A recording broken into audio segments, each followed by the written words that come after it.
নয়না, এসো, তোমার বড় মায়ের সঙ্গে দেখা করবে না? চলো। হাই।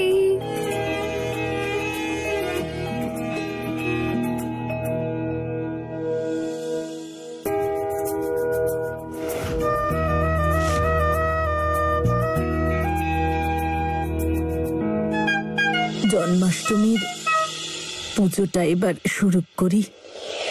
তুমি দুধ, মাখন আর পুজোর বাকি জিনিসগুলো নিয়ে এসো।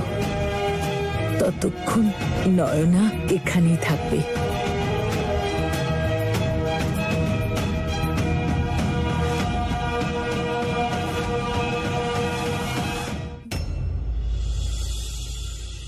ফুল, আমায় ক্ষমা করো তুমি। সবার সামনে আমি বলতে বাধ্য হয়েছিলাম যে নয়নাকে আমার বাপের বাড়িতে পাঠিয়ে দেওয়া হোক।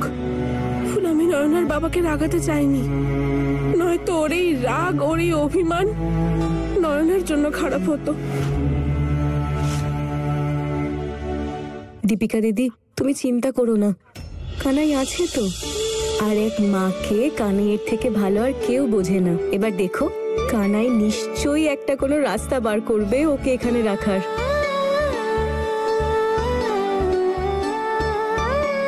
ফুল, দাঁড়াও, পুজোর আগে আরো একটা নিয়ম বাকি আছে।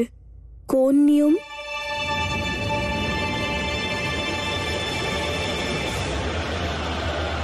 এটা এমনিতে তো এই রাখিটা বৌদিদেরকে পরানো হয়, কিন্তু আমি তোমাকে বোন হিসেবে পড়াচ্ছি।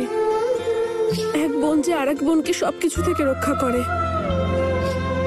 ফুল, তুমি আজ আমার জন্য যা করলে না, এরকম কেউ কখনো করেনি। আমি তো এরকম কিছু না, তুমি আমার জন্য যা করেছো সেটা নিয়ে তো আমি তোমাকে তর্ক করতেই দেব না। তাছাড়া এই রাখি পরানোর মানেও তো এটাই যে রক্ষা করে তার হাতেই পরানো হয়।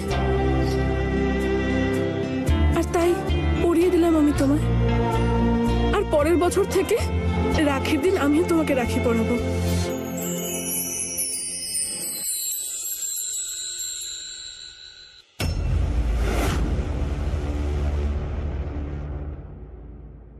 ধীরে ধীরে ফুল সবার মনে জায়গা করে নিচ্ছে। সব বোকাদের মাথায় কি আর শিং থাকে? এদের মধ্যে তো দেখতে হয়। ভালো হয়েছে, আজকে আমি ওই কাজটা করে এসেছি। আমি এখানে ভগবানের কাছে এসেছিলাম ফুলের জন্য